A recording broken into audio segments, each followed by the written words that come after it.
There he is, Jim Neighbors, back home again in Indiana. Mary Holman George. Ladies and gentlemen, start your engines. Coming into 4, the front row is set. They're lined up and ready to go for the start of the 92nd running of the Indianapolis 500. Looks like an excellent alignment through at least the first 4 rows. Pace cars off the track. The green flag will fall. Christy Yamaguchi waves the green, and we are underway. Scott Dixon, his teammate Dan Weldon will duel into turn number 1. Bake, who's going to lead it? They are side by side, and Dixon's going to grab that position. Dixon runs first. Weldon runs second. Brian Briscoe runs third to turn 2. It's already past me in turn number 2.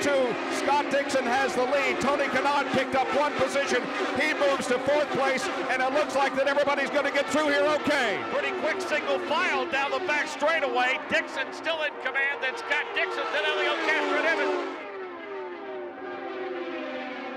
Weldon takes the lead from his teammate and begins to pull away. Weldon puts 6, 8, 9, 10 car lengths between himself and Scott Dixon. Now Weldon, the second leader of the race. It's Graham Rahal. Graham Rahal, the 19-year-old son of 1986 Indy 500 winner Bobby Rahal, has made contact, and it looks like we see the black mark just at the exit of turn number 4.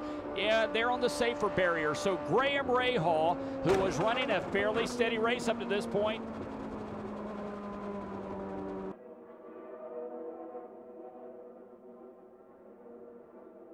right now, though, the fire and safety team are dousing the number 2 car of A.J. Foyt IV with all kinds of fluid, fire extinguisher, water, and they are trying to get the fire out on the car. It looks like they have done so, but there is a lot of fluid that has now been laid. Tony Kanaan lost it, got up high in the marbles, kind of glanced off the wall and collected Sarah Fisher in the north end. 2 cars involved, Sarah Fisher and Tony Kanaan in the north end, turn 3 at the 92nd Indianapolis 500. Mark, we had just started commenting on the fact that lap traffic was going to begin to play a factor in this one as the fast cars were approaching the cars at the tail end of the lead lap. There were 26 cars on the lead lap with 105 laps complete.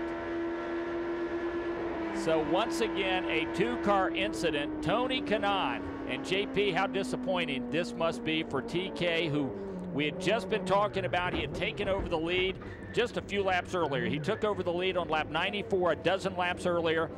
Deteriorating. We got a problem in turn 2, Bob Jenkins. Justin Wilson hits the inside wall in the middle of the short chute. The car is still moving. The rear wing has been ripped off, but Justin Wilson possibly hit the outside wall as he exited turn number 1, and then it got away from him. He slid down and hit the inside wall.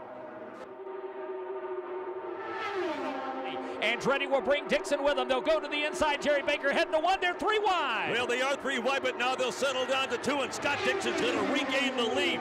Andretti will run second. Marias runs third into the second corner. We've got a problem in the front straight. It is the car of Alex Lloyd. Alex Lloyd in the We Fit car.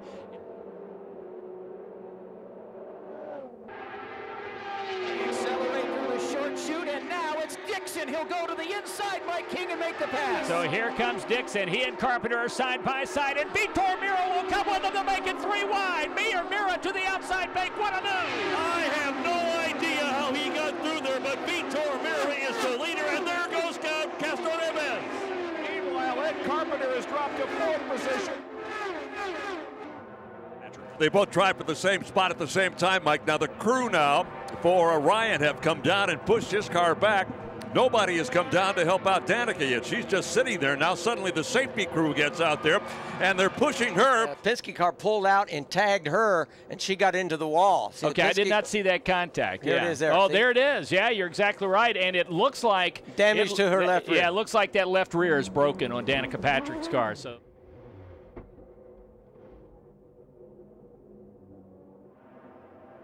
Cars jumping out of line from behind. Hideki Muto passed 4 cars before they got to the cone. I mean, it was very slow back there in the short chute in turn 4. There were cars passing each other, I think, well before they were supposed to. They're down the front straightaway. A cluster of race cars approaching us. Elio Castroneves is all over the rear wing of Vito O'Meara, the battle for 2nd and 1. He will not make the pass, but he is right up there as Dixon starts to check out of the second corner.